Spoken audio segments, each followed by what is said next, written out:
Какво настроение заминавате за Словения? Готов ли отбора за първи официален матч?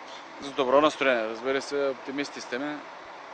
Надяваме се да отидем и да постигнем така нужен резултат, който да даде един добър старт в този турнир. За ЦСКА кой е добър резултат? Победа или пък такъв, който да позволи тук на реванша да се чувствате спокойни? Нека да не забравяме, че това е един турнир, където има и ответен матч, така че за нас най-добър резултат е победа. ЦСКА винаги отива за победа, независимо къде, дали на собствен терен или на чуж. Ще видим, като свършим матч, ще видим доколко сме свършили работа. Аз съм убеден, че ще свършим по най-добрия начин. Готов ли е в главата ви стартовия състав? Да, разбира се. Много промени ли ще има от това, което беше отбора, например, при представянето му? Ще видим утре на матча. Нека да не коментирам. Аз не съм от този тип хора, които казват предварително кой ще играе, кой няма да играе. Така че... Запознат ли сте с Мореш? Ситуацията около него каква е? Мореш остава за сега. Остава в София, имам предвид. Това е, което мога да ви кажа. Значи няма категорично да вземе участие в този матч. Има ли варианти за негово продаване или пък да остане?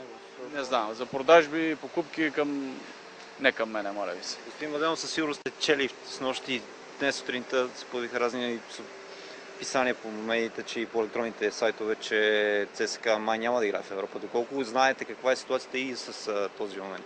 Аз не знам такова нещо, но знаете моите пълномощия. Какви са, всичко е свързано с отбора.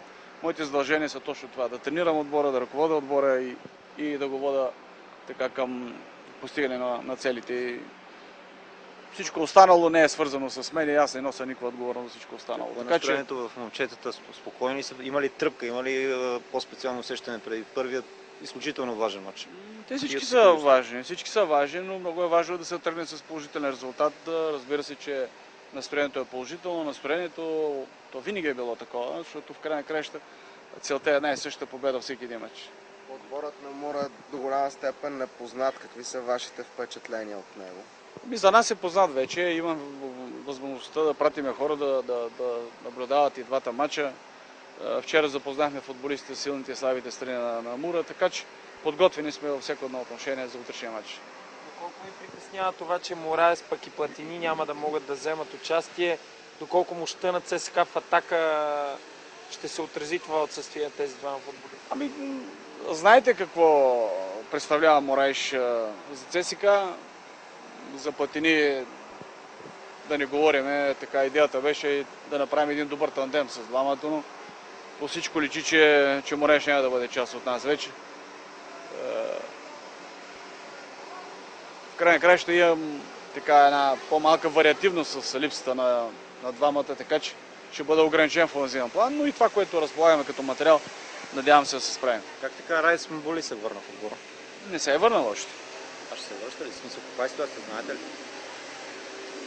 Нека да не говорим кой ще се връща, кой ще си отива, стига толкова да се концентрира върху мача, който не предстои утре и това е.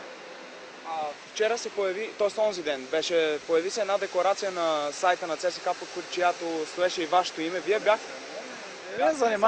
Не занимавайте, разберете, че нито съм се занимавал с уредени матчове, ни декларации, ни молби, ни интриги. Моля ви се, не ме занимавайте повече да говорим за матча, да говорим за футбол, стига с тия неща. Стига. Защото, айде да не говорим повече.